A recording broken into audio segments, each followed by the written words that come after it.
आप लोग बड़ा सुंदर रामायण से बिरहा सुननी। एक बिरहा से ही बिरहा पर आपके लेके चलो तनी। अरे वाह, कभी भूमिका में भाव लिखते हैं बहादुर। आइए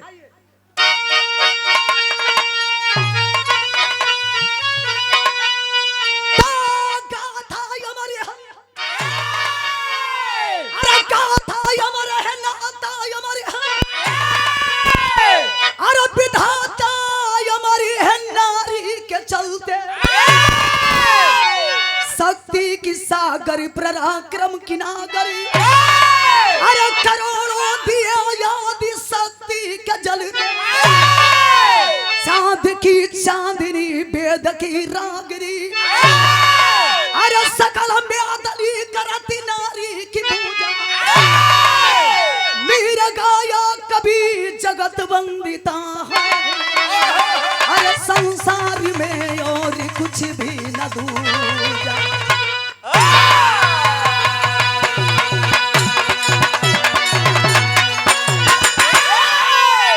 गाथा अमर है, नाता अमर है, विधाता अमर है, नारी के चलते शक्ति की सागर पराक्रम की नागर, करोड़ों दिए याद शक्ति के जलते, गाया कभी जगत वंदिता है, संसार में और कुछ भी ना दूजा। बिरहा में गजल के अंदाज लगिल बहादुर।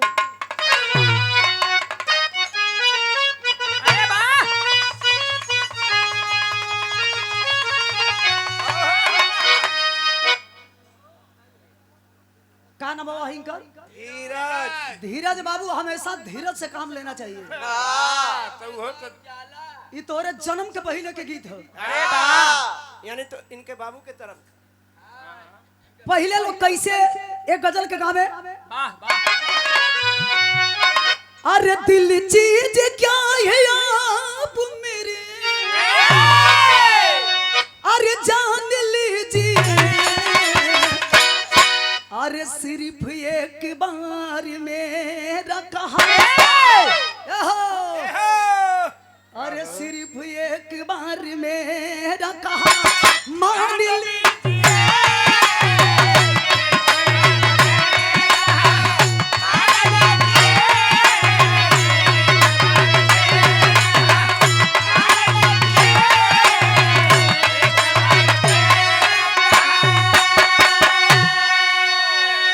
गजल से बढ़िया कवि जी बिरहा के लाइन लिखलो,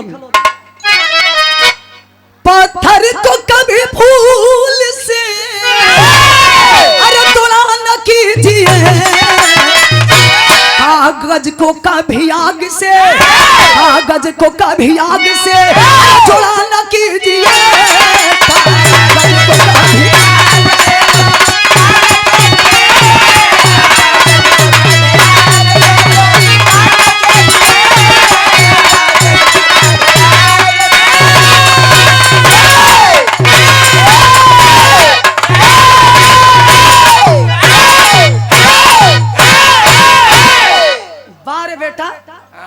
बेटा, आज ये बुझाइले कि हमार खाटी बेटा हो, लेकिन सतवासा न हो, पूरा पियले ना हो, होश में बोलल करो, चिंता पूरा पियले ना हो, पातर देखे पड़ी हम तो मोट देखे भगी हम, लइकवा के भूड़ी खोल दे तो तोड़ दी। अरे वाह, नहीं अब तोड़वाओ मत बरा। बहुत कम समय में बिरहा शॉर्टकट में लेके चलो तनी, यही जैसे बिरहा की शुरुआत हो गई। बिरहा बा कौन समय के बहादुर, वाह,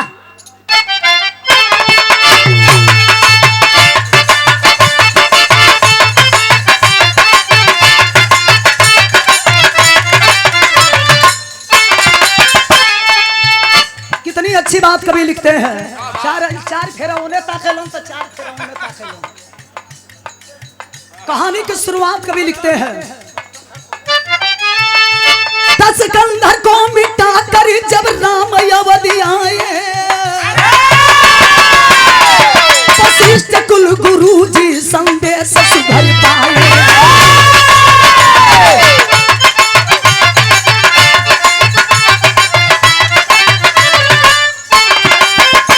करवाए राज तिलक, राम राज बन गए, शासन की बाग डोर धरे कुछ क्षण भये,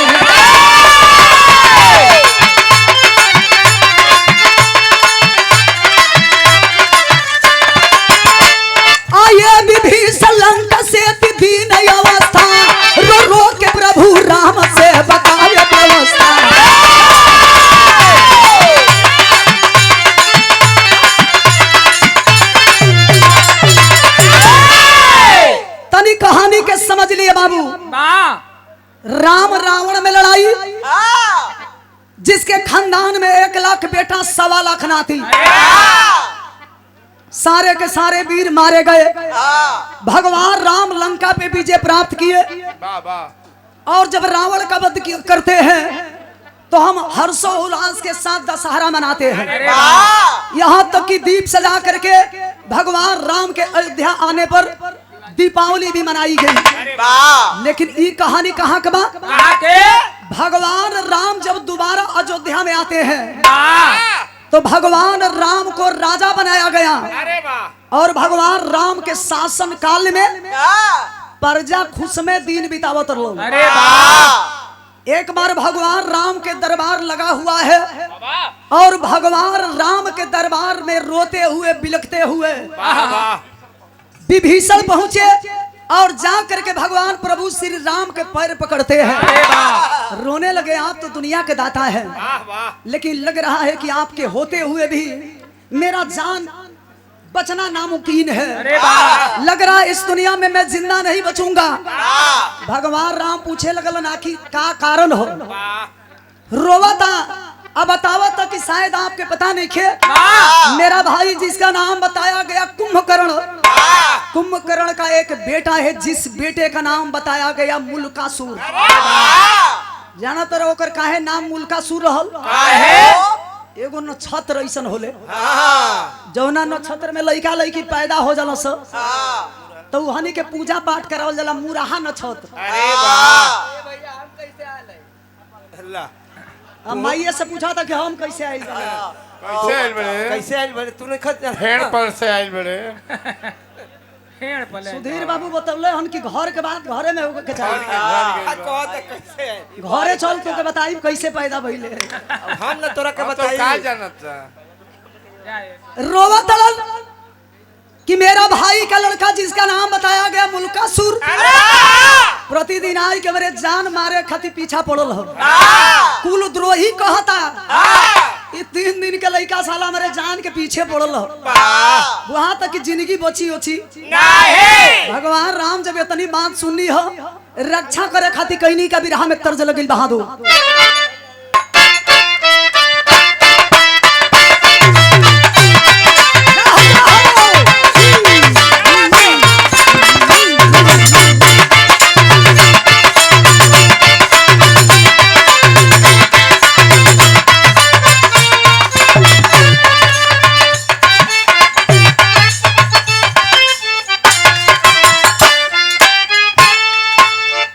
दुल्हन के सुधीर बाबू हो का भइल हो?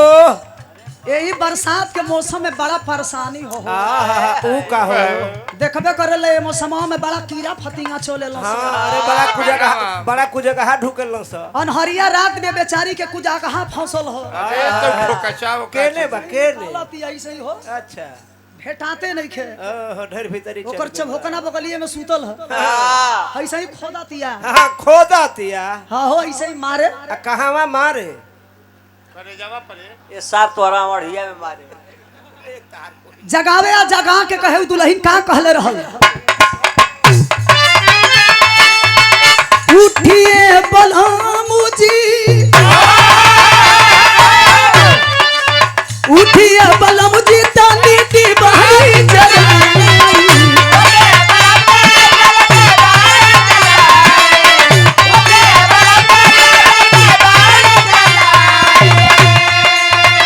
उठिए बलमुजी तानी दी बहरी जलाई। हमरा चोलिया में ता हमरा चोलिया में कथी दोनी बहरी संभाली।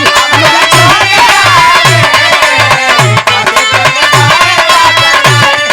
चोलिया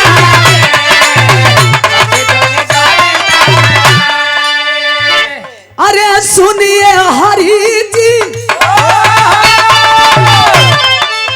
सुनिए हरि जी हमर जिंदगी नसाई।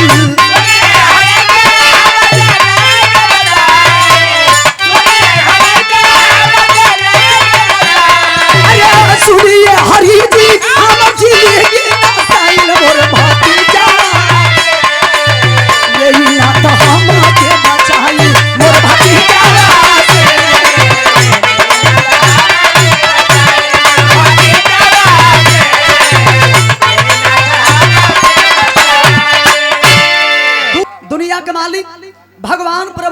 नाम सुननी है क्रोध में लाल हो गई नहीं। अरे उठा लिया हाथ में धनुष बाण, मन ही मन ठान लिया कि साला है 3 दिन के लड़का ये करीब मजाल कि हमारे रहते हुए इसको हमेशा जहे न तहे मुलाकात करता है और दबाने के प्रयास करता है। वाला कम हो गई लेवल बिरहा में तर्ज लगे भगवान राम जब मारे चल हो बिरहा में तर्ज लगे बहादुर।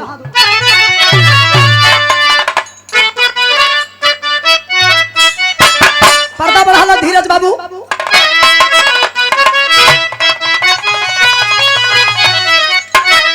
अरे हपार गंगा माई हो ओ हपार जमुना हो ओ हपार जमुना हो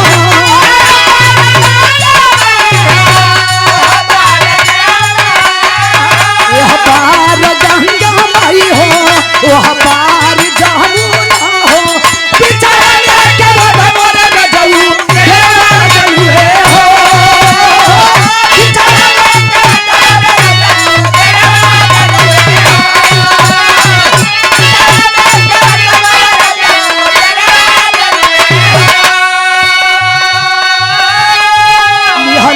संभारी हारी तर कसे में बहना हो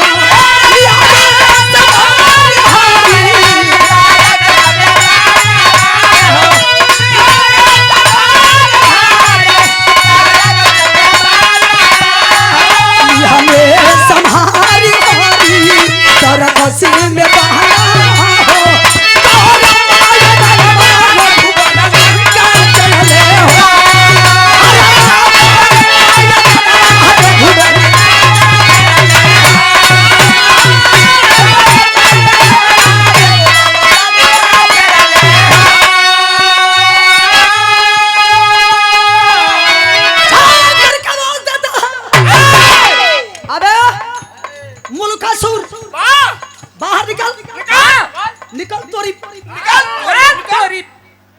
अकेले की बारी बारी समय बस आवाज से अकेले में देख ली हेती मुख ले ले बड़े मुंह हो सारा फुटुर फुटुर बोलत बड़ा रे। फुटुर फुटुर बोलत हड़े तो के पता ना अब भगवान प्रभु श्री राम तोरे सामने खड़ा हो एक बाण मारब सार हमेशा खातिर धरती में मिल जाइबो। 500 रुपया दे के स्वागत के लिए बनी मोती यादव जी पूर्व प्रधान महोदय प्यारेपुर के पावन धरती से 500 रुपया दे के स्वागत के लिए बनी। प्रधान जी के बहुत बहुत प्रणाम। आई मुल्क का सुर देखावे राना वो वीर तैया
और दूसरे तरफ मुल्कासुर लड़ाई लड़त हो। एक दिन 2 दिन लड़ाई ना जाना तनी कितना दिन भाई कितना दिन 7 दिन 7 रात लड़ाई भई। भगवान राम कतनो बाण मारे लेकिन ओकरा ऊपर कोनो असर ना पड़े। एक दिन भगवान राम अपने शिविर कक्ष में जाते हैं। आए ने मुल्कासुर समझ गई कि आज वहां तक भगवान राम हमार छोड़ी हम ना जान। वो दिन जान बचावे खातिर जाना तनी का करता जाई के ब्रह्मा जी के भक्ति में लीन हो गई। पूजा कैसे करता? ओम ब्रह्माय ओम ब्रह्माय। ब्रह्मा जी कलन साला मोए देवता के सब लोग पूजेला। आज तक ले हमारा के कोई बहुत कमे पूजेला। यही मेरा सच्चा भक्त है। प्रगट भइलन ब्रह्मा जी कलन बेटा वरदान मांग ले, क्या चाहिए? मांग ले बेटा। मुल्कासुर कलश के सरकार वरदान तुमके चाहबे करी, लेकिन ऐसा वरदान दी हो कलन कैसन कलश की ऐसा वरदान दे दो कि धरती पे कौनो माई के लाल मर्द हमरे गठा के डिगावे वाला पैदा ना होखे। अरे धरती पे कौनो माई के लाल बेटा के डिगावे वाला पैदा ना होखे। ये धरती पे मारे तो मेहरारू हमके मारे। मेहरारू ब्रह्मा जी कलन जोरे बेटा बेटा जो जो कहाँ जो हाके पूछ तोरा किनारे। अरे बैठ बेटा। अरे पागल तुमको नहीं कह रहे हैं। तू ही मुल्का सुरबस देखत नहीं खा एकर 12 वैसने मुल्का सिर के आदरणीय श्री ब्रजेश यादव जी एसपी यादव जी 100 रुपया दे के स्वागत के लिए बनी बहुत बहुत प्रणाम। मुल्कासुर जब वरदान पा गई तो जवन होइसे चलत हो ओकर चाल चलन तक कैसे हो गई? कैसे चले? अरे वाह कैसे उठत चले? वाह रे वीर वाह। अब जे ही बेटा वही कर रेलो। हां ऊपर रेलो नीचे रेलो बगल रेलो पीछे रेलो पीछे मिर्च लोकवा में फरियाल के बोलो फरियाइए के बोलिला हो। अब जे ही भेटाई वही के रेलो। वरदान पाकर लगल दे ही तोड़े भगवान राम समझिए न पावे। लड़ते लड़ते भगवान राम जब मजबूर हो जाते हैं तो फिर गईला जब शिविर कक्ष में उस समय ब्रह्मा जी के प्रकट होके के पड़ल। और जब ब्रह्मा जी प्रकट भइल तो कवि जी विरह में स्वर्गीय रामदेव गुरु जी के तर्ज लिख दिया। जिला पंचायत पद के प्रत्याशी महोदय धौरी पसाय से सूर्यभान यादव जी 100 रुपया दे के स्वागत के लिए बनी बहुत बहुत प्रणाम। आ जा बिरहा में स्वर्गीय रामदेव गुरु जी के तर चौरिया लगा दे बचवा।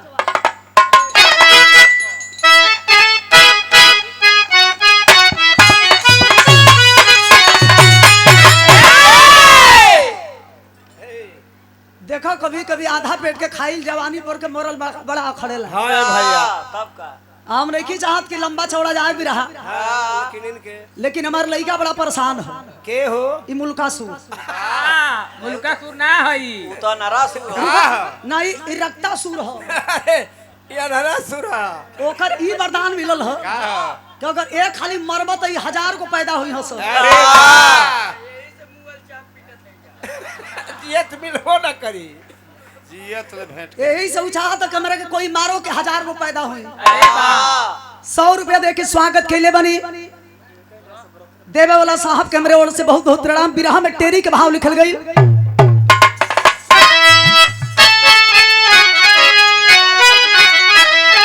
अरे मोरा राम अरे गहराई आधी सागरी की हुई। गहराई आधी सागरी की हुई। अरे उधर अवस्था में धीर गवाई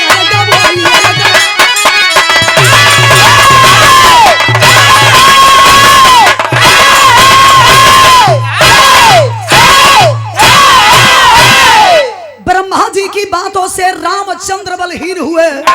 तरकस के सारे बाण फेंक स्वयं विधाता दीन हुए।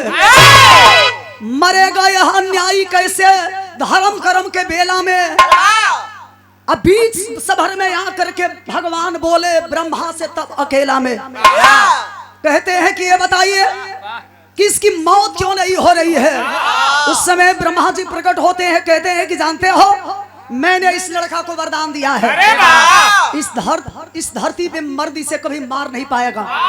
मारना है तो काम करना होगा। कहते हैं कौन सा काम? तो कभी जी भी रहा चढ़ाई दे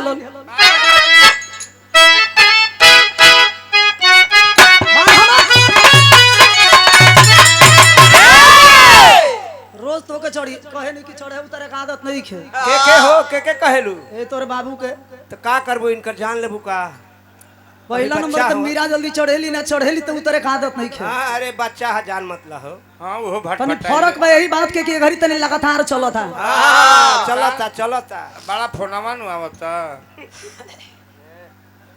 100 रुपया दे के स्वागत कैले बनी पूजनीय हमारे बीच में बैठे हुए मंच पर डॉक्टर छोटे लाल जी प्रधान पद के प्रत्याशी महोदय ग्राम प्यारेपुर के पावन धरती से साहब के बहुत बहुत प्रणाम अपनी अपनी ड्यूटी निभाया करो हाँ विरहा में तर्ज लगिल बहादुर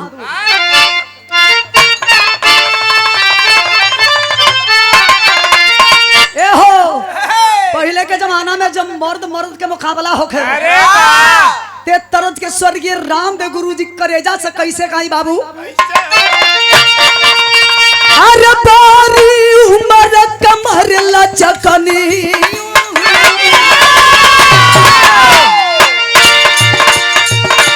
बारी उमर कमर लचकनिया बारी उमर कमर लचकनिया अरे बच्चा हुआ बढ़िया चल के झूला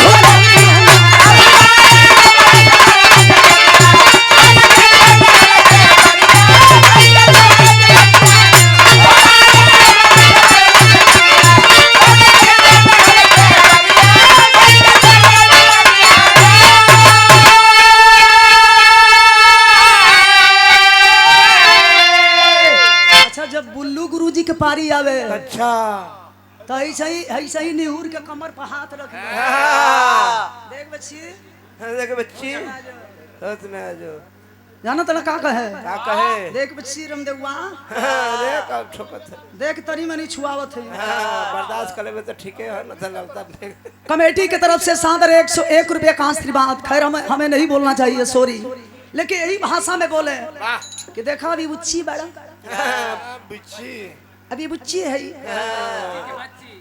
बच्ची जरा समझ जाओ। अच्छा तो वो कैसे अपने भाषा में छापे अरे बाबा मैं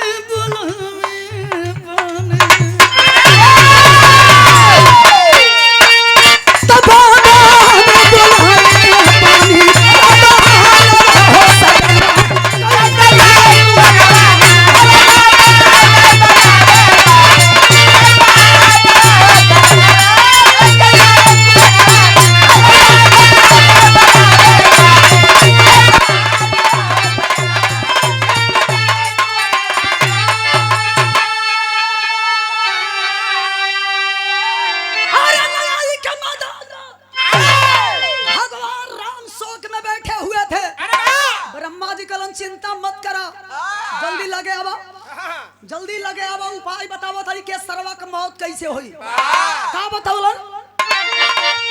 अरे कैसे हमारी बनावे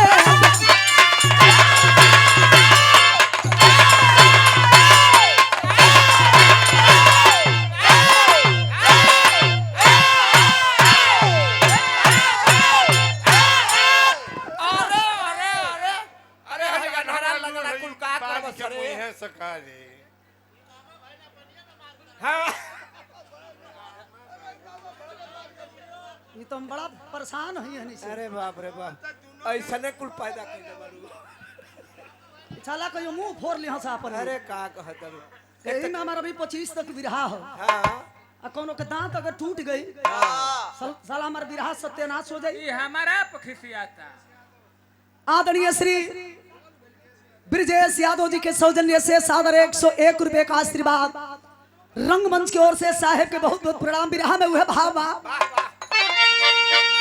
अरे कैसे हमारी बतावे ब्रह्मा तो कैसे हमारी बतावे ब्रह्मा दिया हो दिया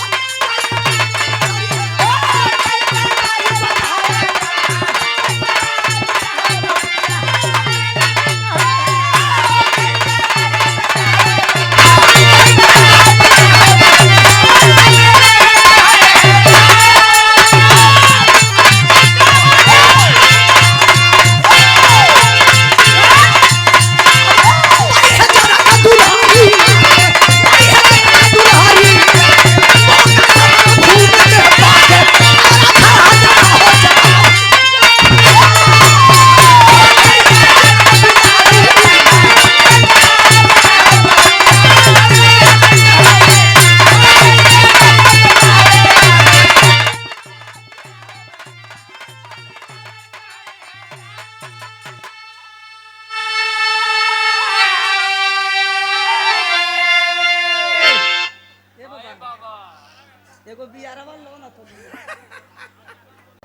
ब्रह्मा जी कहल कैसे ना आई मुई जब तक ले सीता जी के ना बोलैबा हाँ एकर मौत ऐसे ना हुई। अरे वाह भगवान राम मजबूर होके जब सीता जी के बुलावे खातिर लक्ष्मण जी के भेजल हन हाँ तो कबीर जी बिरहा में अल्लाह लिखलन बहादुर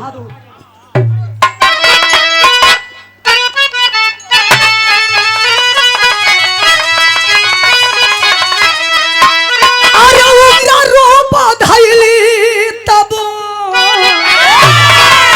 अरे सीता महारानिया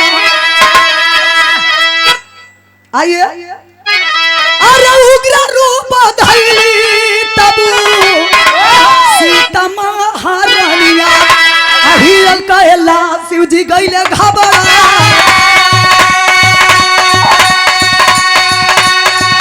अरे यही सवारी हमें करता उठनावा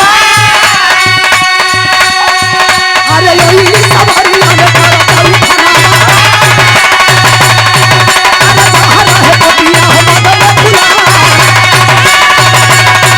अरे कहने लगा करो हमसे लड़ैया अरे कहने लगा करो हमसे लड़ैया अरे मैं हुसी का सतिया पकड़ी के बताओ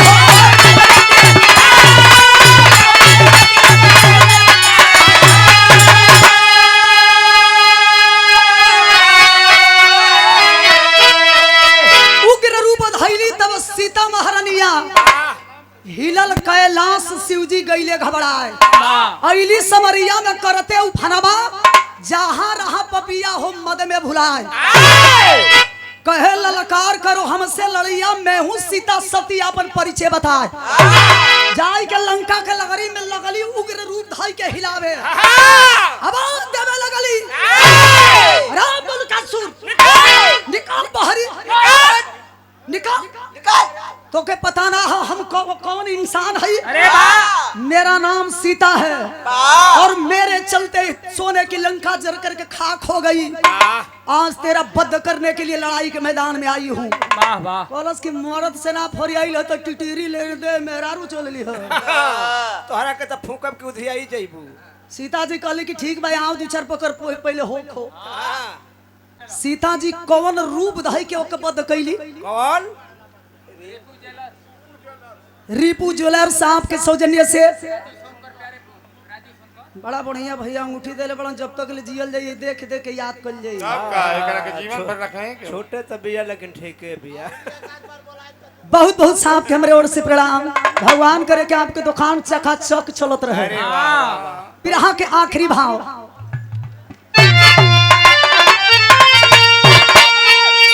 अरे कौन धरा पर अरे कौन धरा पर रोकेगा तूफान बेगवा अरे कतली पापी के मौरिया चला के तेगवा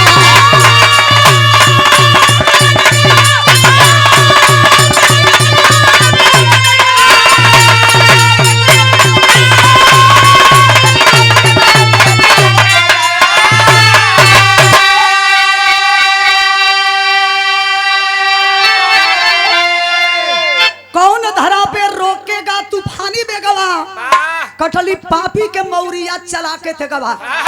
और कभी का लिखलन मरा युद्ध में अधम अनाड़ी लगल आग बुझ गईली अरे मार के पापी को सीता जी अरे तब काली रूप सवारली पूजली रघुबर के पैरिया चला के थे गवा। वही मासिया काली के रूप धारण करके मुल्कासुर को बद करने का काम करती है। अली है जब मार के भगवान राम के चरण में गिर गई। इस धरती पे नारियों का अनेक रूप होता है। जब जब इस धरती पे अत्याचार हुआ है कभी दुर्गा रूप कभी काली रूप कभी तारा चंडी के रूप कभी मैहर वाली के रूप इस धरती पे अलग अलग रूप धारण करके हमारी माँ दुष्टों को संहार करने के लिए इस धरती पे अवतार लेती है। गीत के आखिरी बंद में लिखना पड़ा गुरु बिहारी गुरु गणेश नारी है सदा महान अरे स्वर्ग बसे चंद्रिका कभी नारी को पूजे जहान सागर की हुई